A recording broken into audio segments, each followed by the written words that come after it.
Hi everybody, how are you today? It's Cindy from Ask Nurse Cindy, joining you here live, and hopefully I've got everything set up okay. It's such an honor to be with you today. I am just delighted to have been invited to share with such a prestigious audience. I'm a registered nurse. I've been a registered nurse for 39 years. I'm going to be 61 my next birthday. And about a year and a half ago, and yes, that's a mannequin, that's not a real... So if you're wondering what I do, I'm going to use that hopefully during our time together today. But I was asked by the team with Adapt Your Life to share with you for a short bit of time a little bit about my journey. So a little bit of who am I on Facebook. I'm Ask Nurse Cindy. I have a small YouTube page called Ask Nurse Cindy, very creative. And about 18 months ago, my sister Debbie Stokes introduced me to this low-carb, high-fat, ketogenic, you name it. There's tons of variations that people across the web talk about. And we, as a family, have made fantastic progress towards better health. So I wanted to share a little bit about that with you. She called me, and we have a history in my family of, have you ever had people say to you that, oh, it's my genetics, it's in my genes, I can't help it that I'm obese. There's probably a medical component to that, but a lot of it is because as a family, you tend to eat the same types of food and you react to food similarly. So I wanted to share with you a little bit today about my journey, and it's our journey, and I'm not here, I'm not a doctor, I am walking in tall cotton, as they say.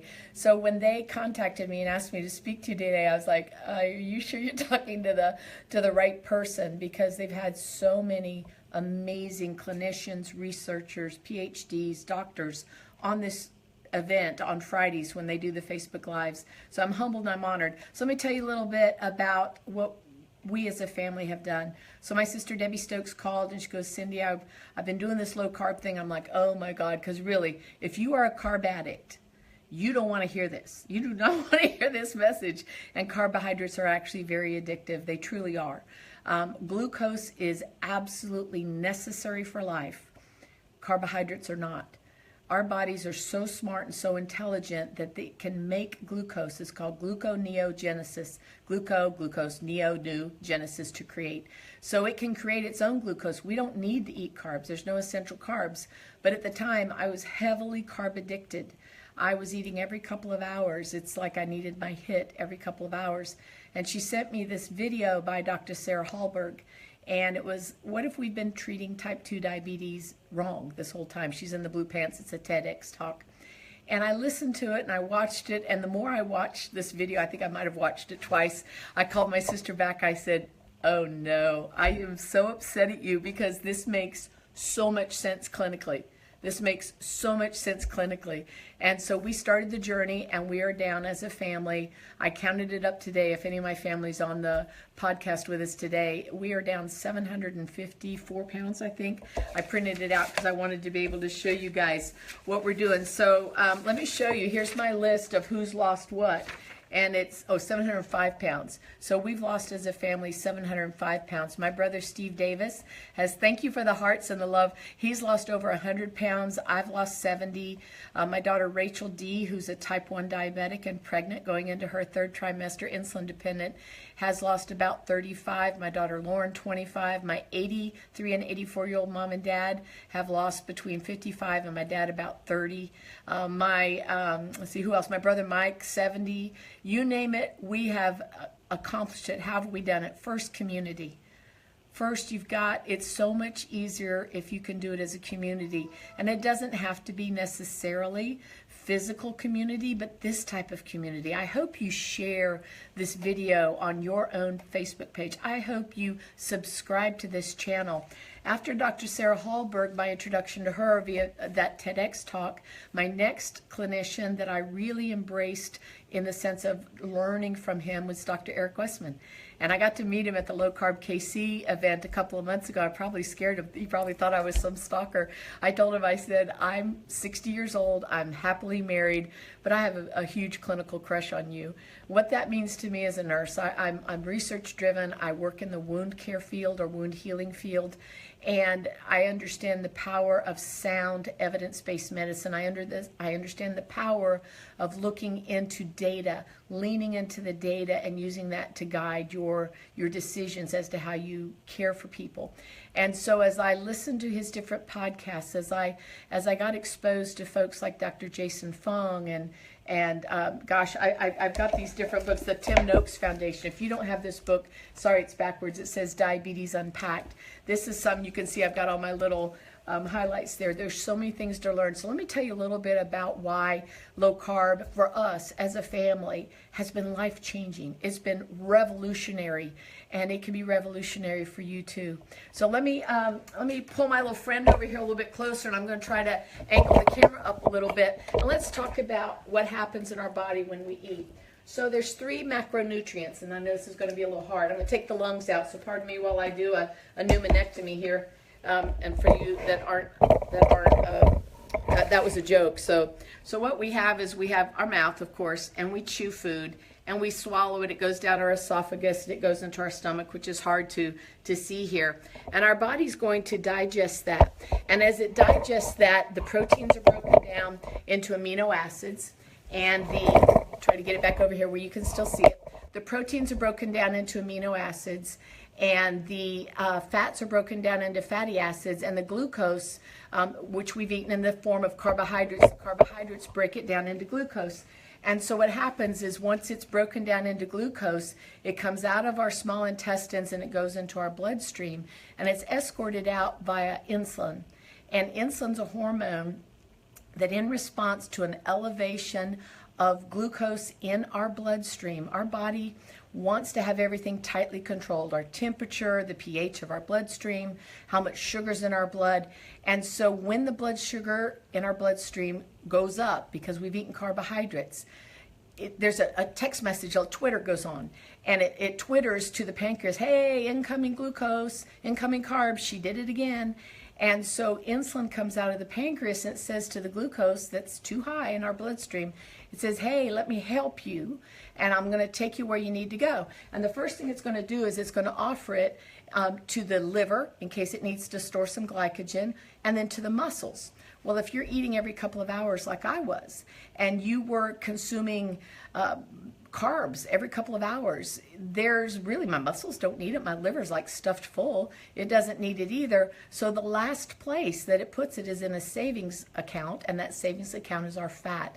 So it takes it and it puts that glucose as the form of fat into a fat cell. That's sort of, watch my water balloon video if you haven't seen it, talking about how our fat is a fat cell. So it comes in, and once the fat cells start to become overwhelmed with too much glucose, especially if we're eating sucrose, which is fructose and glucose, or we're eating fruit, a lot of it gets stored in our liver, and we end up with fatty liver disease. I want you to see, when I had the lungs in here, I want you to see how tight that is.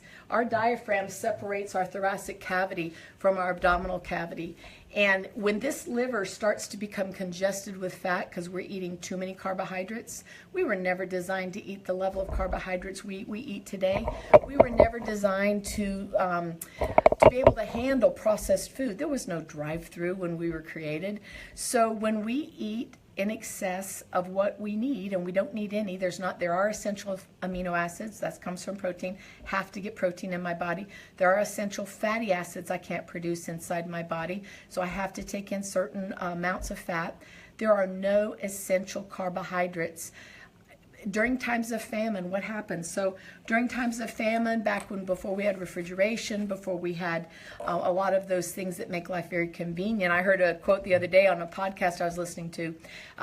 Humans are the only creature intelligent enough to create their own food and then stupid enough to eat it. And I thought that was brilliant, because we don't need to eat these things that we were given. So what we do is we put undue stress on our liver. We put undue stress on our pancreas. We have to crank out more and more insulin over time. It's called too much, or too high of a level, insulinemia, insulin in our bloodstream. So we end up with hyperinsulinemia, and what happens is we can end up then being pre-diabetic or diabetic. So our family was headed towards disaster. My highest weight was 305 pounds, and I'm down to in the 160s now. So glucose is mandatory for life, but carbohydrates are not. And we needed to learn that. And we did it through sharing with each other, with finding recipes that we could do together, things that weren't too hard. We immersed ourselves in podcasts and reading books. I've got just a whole library of books back here. And I just wanted to share with you that it's amazing when you are no longer addicted to carbs. In this book, in the Tim Noakes Foundation, there's an article by a Dr. Robert C.W.Y.E.S. Sires. I'll probably misquote your name, and I'm so sorry for that. And he says, really, the only people that are obese, that become diabetic, are endurance athletes or performance athletes, and or what's the other thing he says, or addicts, because carbohydrates are addictive. So I wanted to just take some time and give some hope, share this with you people. This page usually has some there's been recent podcasts on migraines, on your gut health, some amazing folks that have written books. I encourage you to immerse yourself into understanding what really is going to nurture your body, the calorie-dense nutrient-dense foods that we get that aren't empty. Carbohydrates, for the most part, are very much empty of nutrients. When you eat whole foods, when you eat foods that are rich in protein and increase your healthy fats, amazing things happen to you. So let me just show you one last thing. How many of you know someone who's diabetic or pre-diabetic, and you've heard of them needing to have their A1C checked, their hemoglobin A1C? What's happened? Let's pretend that this Frisbee, it's like a little cheap Frisbee I bought at the Dollar Tree.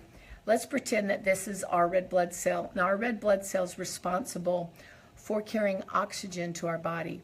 And inside the red blood cell, there's thousands of hemoglobin little molecules, and each hemoglobin molecule can carry 4 oxygen molecules. And so what happens is when these tumble through our cells and it gets to our lungs, it picks up oxygen, it oxygenates these little cells. And so what happens is we end up with oxygen sticking to those little seats on the bus, if you will. And then it tumbles through and it drops off the oxygen and it picks up trash. Well, what's interesting is there's another partner that can occupy the same seat on the bus, and that is a glucose molecule. So this glucose molecule looks very sad. Isn't that funny? So that's the glucose molecule. And so when you have excessive amounts of glucose in your bloodstream, or you eat carbs too frequently, that sugar that's in your bloodstream is going to slide onto some of those seats on the bus. And what happens then is it takes up one of the spaces. That's called glycation. Sugar is very sticky. If you've ever spilled syrup, or if you've had to clean a child's hand that had cotton candy on it, sugar's very sticky. And it sticks to proteins inside of our body. And that glycation, that sticking of glucose to proteins, even our red blood cells, causes an inflammatory cascade. It sets off an inflammatory cascade. So when your doctor is measuring your hemoglobin A1C, it's measuring it in percents. And so maybe your hemoglobin A1C is 10. This is not good, because 10% of those seats are taken up, if you will, to make it a very complex thing, very simple, are taken up by your glucose, not your oxygen. So there's a lot of cascade downstream that happens. So my journey to health has been one of discovery. It's been one of finding that when you drop your carbohydrates and you increase your protein, because a lot of Americans really don't eat that much protein, or if they do, it's in the presence of fat and carbohydrates, then what happens is you store a lot of calories. That insulin, I like to say insulin's sort of a bully. In the presence of insulin, it's going to push the glucose into your cells. It's going to store it as fat. In the absence of insulin, if you can decrease that insulin response from your pancreas, if you can create an environment where insulin is just sort of in minimal amounts, the low levels it should be, what happens is now, in the absence of insulin, you can release fat. You can release fat from your bloodstream. Let me show you what I look like. I didn't do this. So this was me a couple of years ago. This was me right after I had started. I think I was down about 20 pounds from keto, and you can see the progression. It is a real thing. I've been on every diet that you can imagine, every diet known to man. But this is the only thing that's ever really worked for myself and for my family. I mentioned my daughter, Rachel D. Here she is. So this was her before keto and after. So she's the type 1 diabetic, and she's been able to drop her insulin on her pump by about 30 or 40%. She's been able to successfully get pregnant and carry that pregnancy. And then this is my other daughter, Lauren Getman. So this was her. I'm trying to get it up a little closer so you can see it, and her and I in a picture pre-keto. And this is her now. So stunning. So just amazing what it does. We're healthier, we're happier, we don't come down with as many bugs or the flu. It helps your immune system. There's so many benefits. So I pretty much, that's what I wanted to say, was that it is an amazing journey. It's a journey my family is following with much excitement, because for the first time ever, we're freed from that roller coaster of always feeling compelled to eat. And what do I mean by that? When you eat carbs and your blood sugar goes up, insulin's going to come out of the pancreas. Insulin's going to help assist that glucose into somewhere other than the bloodstream. And so your blood sugar levels drop, usually within an hour and a half, 2 hours after you eat. And when you feel that drop, especially if it was a sudden spike up of your blood sugar and the insulin releases a lot, comes out of the pancreas in a large amount, you feel that downward slide of your blood sugar. You don't know that's what it is. You just know that you feel compelled to eat again. You just feel compelled to have something else. And typically, if you're a carb eater, you're going to grab more carbs. By dropping the carbs down to 20 grams a day is a good number to shoot for. If you can't get to that, try to go to 50 grams a day. Start somewhere. You start wherever you can. And what it'll do for you, as you start to have lower levels of insulin, as you're eating more nutrient-dense, good whole foods, what happens is your hunger goes away, because now the fat is being released out of those savings account, and your body takes the fat and it takes it into the bloodstream, and the liver breaks it open, if you will. It sort of opens up the package and it releases ketone bodies. And that's what this whole ketogenic diet is about, or low carb, high fat, whichever way you want to call it. And what it does is it allows you to live off of your own fat stores. People will say, Cindy, what's the best fat that I should be eating when I'm on a ketogenic journey, when I'm trying to lose weight, if that's your goal, is to lose weight? What I say to them is your own fat. In other words, keep your carbs low. Have a satisfying amount of protein. It's not a high protein diet. And then use fat as your lever. Use it as that variable to help you have satiety, be satisfied. That's what satiety means. I'm satisfied. But you don't need to have hundreds and hundreds of grams of fat a day. So use that as your lever. Adjust that as needed so you're satisfied. And then what will happen is your hunger, you can go, I can now go from 6 or 7 o'clock at night when I eat my evening meal till 10, 11, or 12 the next day before I really think about food. Trust me, this is a miracle. It's a miracle. I have never had that. And why is that? Because my insulin levels are low. It's allowing the fat to be released from my fat stores on my hips, on my chinny chin chin, on my abdomen, wherever I'm storing it, and it gets released, and my body uses that as its source of energy. So the body is an amazing creative thing. I'm so honored to be with you today here on Adapt Your Life. Please subscribe to this channel. This is an evidence-based channel. What does that mean? They're here to help you using science, using research, using things that have been proven, not trying to, get you to pour money into them so they can tell you things that you can't find out on your own. This is a great source. This is a great place to be. Dr. Eric Westman, Glenn, Liza, thank you so much for inviting me. I'll get ready to sign off. If there are any questions, feel free to type them in. I'll get back and answer them. Subscribe to this channel. Once again, my name is Cindy. I'm a registered nurse. You can find me on Facebook if you like at Ask Nurse Cindy. Such an honor to be with you today, and I wish you a very healthy and happy weekend. Thank you so much. Bye-bye.